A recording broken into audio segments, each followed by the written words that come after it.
So Jeff and Mo have talked about patterns or proportion of people using drugs and factors associated.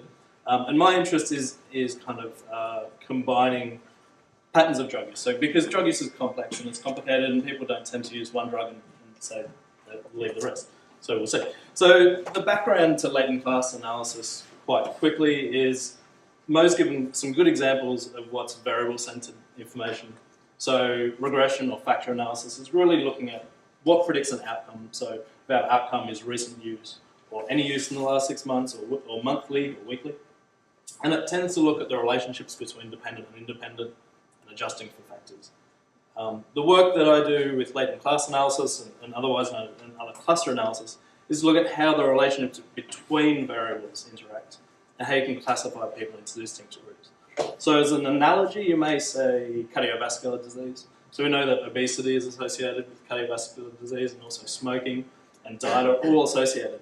But what combinations of these variables affect to the most extent?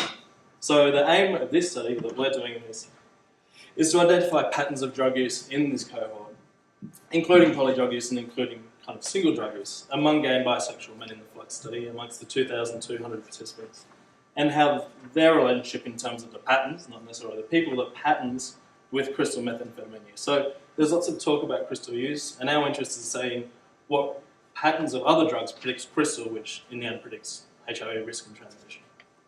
So really simple. A couple of slides. So we've seen the frequency of drinking and of other drugs.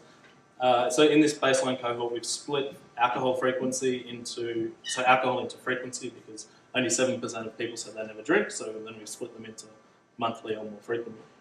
As we've seen, about a third of people have used amyl nitrates recently. So this is all in the last 6 months, and a third have used marijuana. And then the other drugs, so ecstasy is about 20%, cocaine is about 13%. Crystal meth at 12%, and then less than 10 for the remaining. And this is very similar to the Gay Community Periodic Survey and the Health in Men study.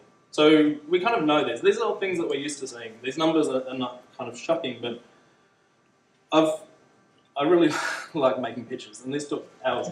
But essentially, in the middle here is the drinking pattern, so we can see a small proportion of people never drank, and then kind of similar proportions of people drank frequently and more frequently, up to 3 times a week, which I call a PhD.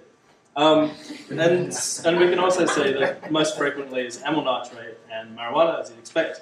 And as you follow, where are we? Follow clockwise around the loop, and you get smaller and smaller as you go. So in this analysis, I did latent class analysis, which combined and looked at all the different variables, and we identified 3 different types of people. What we might call risk, and I guess risk maybe isn't the best word, but because you're talking about what risk, but we might just say kind of like breadth of drug use. So in the lowest risk or the lowest breadth is 70% of people. So they essentially just drank mostly, and a small proportion used amyl nitrate and marijuana. And very small used cocaine, just kind of a little party. So then we had moderate risk or moderate breadth, and this is about 20% of participants. And it's quite similar, maybe a bit more drinking. Actually, none of them said that they don't drink. And then, as we're seeing, there's kind of higher rates of amyl and marijuana, and then also increases in ecstasy and cocaine, and a small amount of speed. And finally, our highest risk population, our highest breadth and volume amongst this. So they essentially used every drug. Well, people within this had high rates of use of all drugs. So this is kind of what we'd expect. So we're trying to say that there's degrees of polydrug use. So there's some people, a small proportion of people who use a lot of drugs, and a large proportion kind of just drink. And so we wanted to have a look at how these groups are associated with crystal meth. And this is quite shocking for anyone that knows an odds ratio. So you can see here that only 12 people out of the 1,500 that said that essentially in the lower risk group said that they'd recently used crystal meth, compared to 75% of people that were in the high risk group. And with our adjusted analysis, we get an odds ratio compared from the lower is to 366 times odds. So it's expected that the higher risk and the more other drugs that you use, you're more likely to use crystal. But being the first kind of study in the world like this, is the first time that we've demonstrated quantitatively the difference between those people in the different risk groups. And I think it's quite interesting that there's almost a dose response between the moderate use, between low and moderate, and then low to high. If you go back, you can have a look at the major difference between the two groups is GHB and ketamine use, just to distinguish between the moderate and the high risk groups.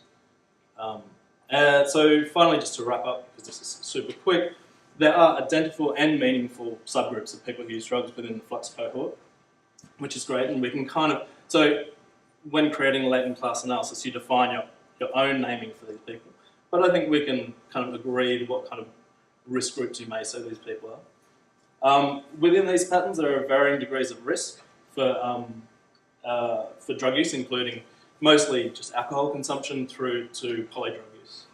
And this risk is associated with crystal meth use. Recently, so a 30 times odds and a 350 times odds increase, and a better understanding of the covariates, so other things that are associated with the latent class, so maybe age or HIV diagnosis status, so other variables may contribute or describe these latent classes for us. Will give us a better understanding of the latent class membership, but then also how we can target interventions if necessary. Also, interestingly, we'll be doing this analysis on erectile dysfunction medication and the combination of crystal meth and erectile dysfunction medication. Obviously, it's very interesting. And that's it.